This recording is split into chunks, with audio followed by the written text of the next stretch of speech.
ఈ రోజుల్లో సొసైటీ ఎంత ఘోరంగా ఉందంటే టీవీ కానీ ఫోన్ కానీ ఆన్ చేయాలంటే లిటరలీ భయం అవుతుందండి.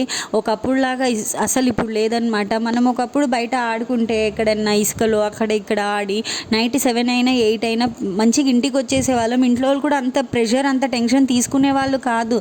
ఎందుకంటే ఇప్పుడు ఉన్న జనరేషన్కి అప్పుడున్న జనరేషన్కి చాలా డిఫరెన్స్ ఉందండి.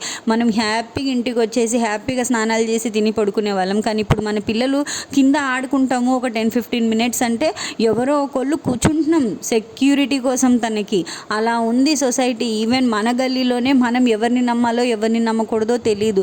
నాట్ రిలేషన్స్లో ఎవరిని నమ్మాలో అర్థం కావట్లేదు. బయట జనాలను ఎవరిని నమ్మాలో ఎంతవరకు నమ్మాలో అర్థం కావట్లేదు. మన పిల్లల్ని మనం వీళ్ళ చేతుల్లో పెడితే మనం సెక్యూర్డ్ అని అనుకోవట్లేదు. ఎందుకంటే కట్టుకున్నాడే కషాయోడ్లాగా చంపేస్తున్నాడు. రీసెంట్గా మనం వైష్ణవి మ్యాటర్లో చూసాము. చిన్న పిల్ల అండి, తనకి ఏం తెలియదు అసలు. ఎంత అమాయకంగా ఉందో తన వీడియోస్లో కూడా ప్రతిదీ జరిగింది చెప్పేస్తుంది వీడియోస్లో కూడా. ఎందుకంటే తనకు అసలు తెలియట్లేదు. అరే వీళ్ళంతా నా సబ్స్క్రైబర్స్, వీళ్ళు నా ఫ్యామిలీ, నాకు ఏది జరిగినా వీళ్ళు నాతో ఉన్నారు అంటే లైక్ మనల్ని కూడా ఎంత బ్లైండ్గా నమ్ముతుందంటే అరే వీళ్ళు బ్యాక్ సైడ్ ఉన్నారు, వీళ్ళు ఏం చేస్తారు, వీళ్ళు జస్ట్ సబ్స్క్రైబర్స్, నా వీడియోస్ చూసి సబ్స్క్రైబ్ చేస్తున్నారు అని అట్లా అనుకోలేదండి. తను మనల్ని కూడా ఫ్యామిలీ మెంబర్ లాగా అనుకుంది. కాబట్టి తన లైఫ్లో జరిగిన ప్రతిదీ కూడా మనతో షేర్ చేసుకుంది. కానీ చూడండి ఎంత మంచి పిల్ల.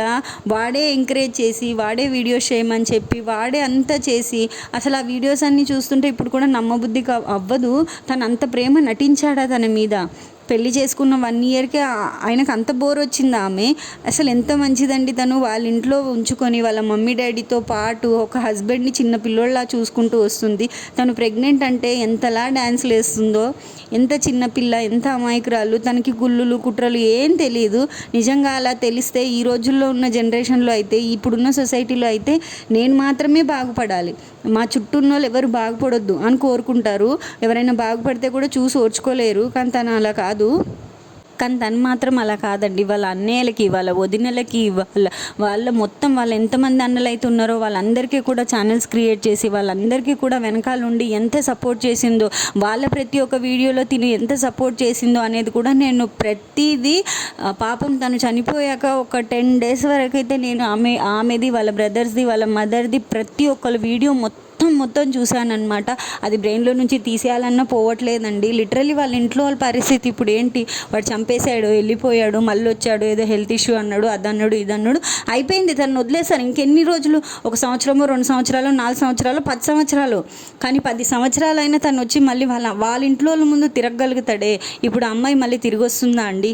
మీ అంటే లైక్ ఏంటంటే సొసైటీలో ఒకరికి నచ్చకపోతే వదిలేసేయాలి, అంతేకాని ఒకరు ప్రాణం తీసే రైట్ అయితే మనకు లేదండి.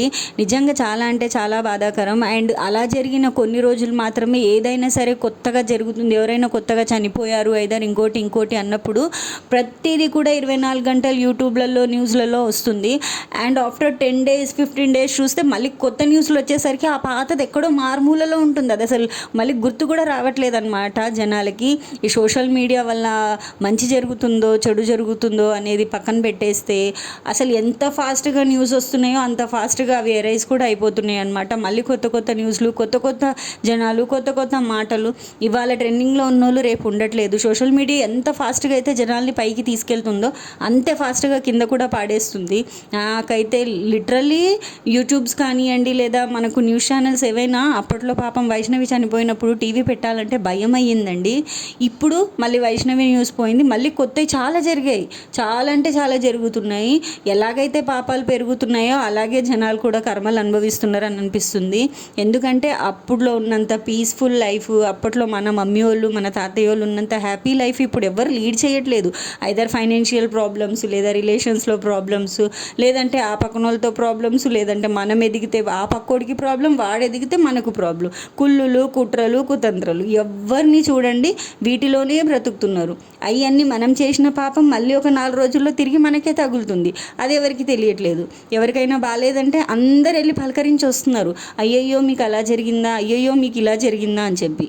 కానీ అదే నలుగురు వాళ్ళతో వెళ్ళి అయ్యో పాపం మీకు ఇలా జరగకుంటే బాగుండు అని చెప్పి వాళ్ళ ముందు సింపతిగా మాట్లాడి ఇంటికి వచ్చిన తర్వాత మళ్ళీ అదే నలుగురు కూర్చొని ఏం ముచ్చట్లు పెడుతున్నారు.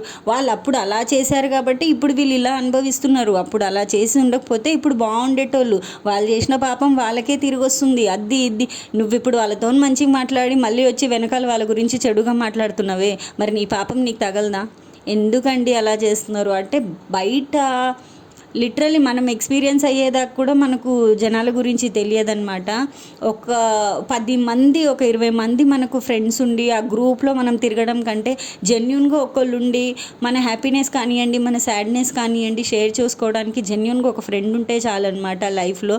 ఈ గుంపులు మందల్లో ఉండి మనం వాళ్ళకి చీప్ అవ్వద్దు, వాళ్ళు మనకు చీప్ అవ్వద్దు. ఎందుకంటే అసలు మంచిగా ఉంటే అందరు మనతో మంచిగా ఉంటున్నారు, ఏదన్నా కొంచెం డిస్ట్రాక్ట్ జరిగిందంటే ఎత్తేస్తున్నారు.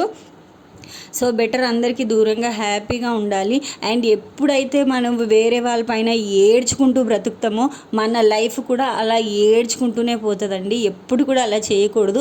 మనం మనం మనం అచీవ్ చేయలేనిది, మనకు చేయడానికి రానిది వాళ్ళు చేస్తున్నారు, వాళ్ళు అచీవ్ చేస్తున్నారు, వాళ్ళు హ్యాపీగా ఉన్నారంటే వాళ్ళ హ్యాపీనెస్లో అట్లీస్ట్ ఒక 5% అన్న మీరు హ్యాపీగా ఉండడానికి ట్రై చేయండి, బాగుంటుంది.